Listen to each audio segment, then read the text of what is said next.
Okay, so let's see this particular article now from the social sciences. I think so. The social sciences is going to give you a sigh of relief after science, philosophy, and the humanities. So, sociologists have long debated the nature of deviance, whether it's an inherent characteristics of certain behaviors or a category produced through social processes. Okay, so what the sentence says that sociologists, okay, so sociologists are basically the people who study about the society. So they have argued for a long time about what deviance really is. Okay. And then they say that the question whether deviance is something naturally bad in certain actions or if society decides what is bad. Okay. So this is what they are basically talking about. Okay. Now, the deviance, I'm sure that you are aware of this, the meaning of the word deviance. Okay. So the deviance is when you are actually kind of diverging from what is accepted as a normal standard. Okay. So, but you are kind of diverging from the usual or accepted standard. So that is the deviance. So sociologists have long debated the nature of deviance, whether it is an inherent characteristics of certain behaviors, okay, कि मतलब ये किसी में होता है, okay, or something or a category produced through social processes, okay, कि whether the deviance is something which is naturally bad or if society decides what is bad, okay, and let's say the structural functionalist tradition, most prominently represented by Emily Durkheim, argues that deviance is not only inevitable but also functionally necessary for the maintenance of social order. Okay. Now, this person, okay, a theory called structural functionalism, okay, which is actually supported by Emily Durkheim, okay, and says that deviance will always exist, okay. And then it also says that deviance is actually important to keep society, we can say, for the maintenance of the social order, that is to keep society stable and organized. Now, Durkheim suggested by defining and punishing deviant behavior, society reinforces its collective norms and values. Okay, so Durkheim said that when society clearly says what is wrong and punishes it, okay, people understand the rules better. Okay, so this makes shared values and rules stronger. Now, acts that transgress moral boundaries elicit a strong societal response, which in turn strengthens social cohesion and affirms the limitable limits of acceptable conducts. Okay, so when someone crosses moral limits, okay, or does something wrong, okay, society reacts strongly, and this reaction kind of brings people together and reminds everyone about what the kind of the behavior is allowed. Okay, so in Durkheim's view, even crime performs a stabilizing role by clarifying what society considers wrong. Okay, so according to Durkheim, even crime has a positive role. It helps people clearly see what is wrong and what is right. Okay, which keeps society stable. So, in short, in case if I have to tell you the key idea of the paragraph, okay, so this paragraph says that even we can say that Durkheim person की बात हो रही है, they kind of believe that deviance, okay, and the crime, okay, they are somewhat, they are actually necessary, okay. Why they are necessary? Because they actually help society stay united, okay, and then they clearly, we can say, define also what is right and what is wrong. Now, this approach, however, was radically challenged by the symbolic interactionist school in the mid 20th century. Okay, so however, this idea was strongly questioned by another theory, and this theory is called this symbolic interactionism. Okay, in the middle of 1900s, we can say. Okay, so let's understand what is the symbolic interactionism. Okay, so it's a very micro level sociological theory, okay, and it suggests that society is constructed to the everyday interactions, okay, and shared meanings which is actually created by individuals, okay. So that is the symbolic interactionism is, okay, and sociologists like Howard Baker and this, okay, introduced the labeling theory, okay, and shifting the focus from the behavior itself to the societal reaction it provokes. Okay, So a sociologist named Howard Baker, okay, they created a labeling theory, and this theory does not focus on the bad behavior itself, okay, but it focuses on how society reacts to the bad behavior, okay. So societal reaction, okay, it provokes. Now, Becker famously argued that deviance is not a quality of the act that person commits, okay, but rather a consequence of the application by others of the rules and sanctions to an offender. Okay, so Becker famously argued that deviance is not something which is naturally bad in action. Okay, it becomes deviant because other people apply rules and punishment. Okay, and to the persons who actually did it. Okay, so that is what they say that. Becker famously argued that deviance is not a quality of the act the person commits, okay, but rather a consequence of the application by others of rules and sanctions to an offender. From this perspective, deviance is a social label applied to certain individuals or behavior, often arbitrarily or inconsistently. Okay, so she said that according to this view, deviance is just a label that society kind of gives to some people or actions. Sometimes the label is given unfairly or not in the same way to everyone. Okay, so deviance is to certain individuals, often arbitrarily or inconsistently. Once labeled, individuals may begin to internalize the deviant identity, leading to the secondary deviance, a process in which the label shapes future actions. Okay, so they say that when a person is called deviant once and twice and again, okay, they may start believing it. कि मैं thief हूँ, thief हूँ, thief हूँ, okay, so they may then behave in more deviant way. Okay, so this is called secondary deviance when the label influences their future behavior. Okay, so again, the word was a symbolic interactionism. Okay, that is how people create meaning through interaction, meaning in a society through interactions.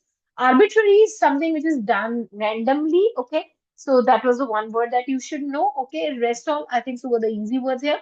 Now the main idea of the paragraph is that it after this, okay, it brings this theory of labeling. Okay, and they say that the deviance is not about the act itself, okay, but it is about how society labels, okay, and which can actually labeling can actually influence future deviant behavior, okay. So that is what this paragraph is talking. Let's get into the third paragraph. Now, this framework drew attention to the power dynamics embedded in the very process of defining deviance. Okay. Now, this theory made people notice the part in okay involved in deciding what is deviant. Okay, it shows that defining deviance is connected to power relations, power dynamics, or the power relations in the society. Okay, why are some actions like tax evasion treated with leniency while others such as petty theft attract social stigma and harsh punishment? Okay, now the author is kind of raising a rhetorical questions, and then the author is saying that why are some critics like tax evasion are treated more leniently, while small crimes like stealing small things are punished more strictly and being shamed. Okay. Now, conflict theorists, drawing from Marxist idea, argued that norms and laws reflects the interest of the dominant class. Okay, so conflict theories who follow ideas from Karl Marx say that laws and rules are made to protect the rich and powerful people in the society. The criminal justice system, in this view, becomes a tool for the ruling elite to marginalize the poor and maintain existing hierarchies. Okay, so they say that according to the view, the police and the courts, okay, this no becomes the criminal justice, okay, system, okay, so are used by the powerful people to push poor people aside and keep the social system unequal. Okay, maintain the existing hierarchies. Okay, by marginalizing the poorer. Thus, the deviance not simply a matter of social consensus, but a product of economic and political struggle. So they say that the deviance is not just about everyone agreeing on what is wrong. Okay, it is actually shaped by, we can say, money, power. Okay, politics. That is the case here. Okay. So just an easy idea again. Here the words were easy only. Okay, stigma is a social disgrace. And this is a common word, I guess, right? So the main idea of the paragraph is that there's a conflict theory. So after this, they bring this conflict theory and they say that this deviance is kind of defined by the powerful people, okay, and to protect their interests and maintain the social inequality. Now, expanding the critique, okay, Michel Foucault, okay, yeah, Michel Foucault, a very famous name, okay. So, building on this criticism, Michel Foucault, okay, approached deviance as something produced by modern institutions, okay. So, building on this criticism, Michel Foucault, okay, said that deviance is created by modern institutions, okay. Let's see here. Now, for Foucault, the emergence of disciplinary power manifests in school, prisons, hospitals, and psychiatric clinics gave rise to a new regime of surveillance and classification. Okay. Now, this Foucault, okay, believed that a new kind of control system developed in places like schools, prisons, hospitals, and mental health clinics. And these places watch people closely and put them into categories. Okay. These institutions do not merely respond to deviance, they actively create categories of the normal and abnormal, shaping individuals to what he called biopower. Okay, so these institutions do not just react to deviant behavior. Okay, they actually decide what is normal and abnormal. Okay, they shape and controls people lives through something Foucault called biopower. Okay, which means controls over people, bodies, and lives. So bio is life. Okay, and power. So control over the lives of people. Okay. In this paradigm, deviance becomes less about rule breaking and more about deviation from constructed norms of behavior, identity, and health. Okay. So, in case if we think along this line, so deviance is not only about, we can say, breaking rules. Okay. It is about being different from the normal standards that society creates about behavior, identity, and health. Okay. Now, in a very simple manner, the idea of the paragraph is that the Foucault believed that deviance is created and controlled by modern institutions, okay, that define what is normal and what is abnormal, right? Let's see the penultimate paragraph. So while these perspectives have significantly enriched our understanding of deviance, they are not without criticism. So these theories have helped us understand deviance, but much better. But they're not perfect. Okay, some people disagree with them or think they have problems. Some argue that excessive focus on labeling and discourse risk ignoring the material consequences of certain behavior. Okay, so some people say that these theories focus too much on how society labels or talk about behavior. Okay, and because of that, they may ignore the real life damage that some actions cause. Okay, acts like domestic violence. Okay, or corporate fraud can inflict real harm regardless of how they are socially framed. Okay. So domestic violence or company fraud can cause real pain and damage. Okay. It does not matter how society talks about them, they still hurt people. Okay.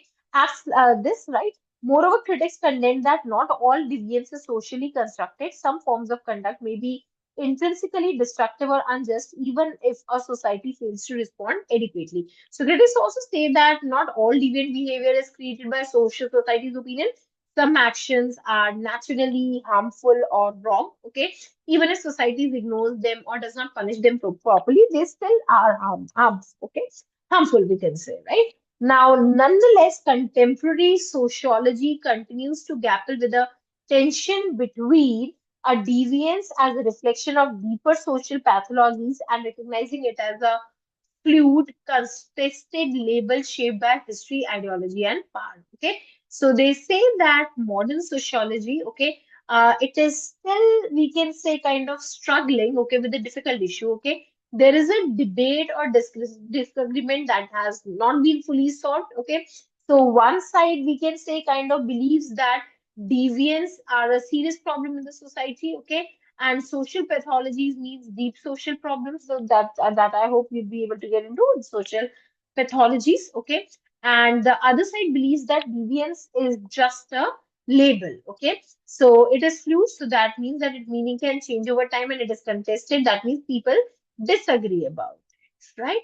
And which is actually shaped by history. Okay, and ideology and power. In a very simple words, okay, so modern sociology is still debating whether deviance, okay, is it a kind of, we can say, a serious problem in the society, or it is just a label that is actually created by powerful groups that change over time. Okay, so I'm sure that after going through this particular article, you were able to figure it out that comparatively social sciences passages, okay, They are easy to figure out in comparison to the humanities or the other. Okay, but still, you should be in a position to understand what is the case. Okay, and this is where your daily practice comes into the picture, daily reading, and then understanding that particular thing, whatever you have read, right?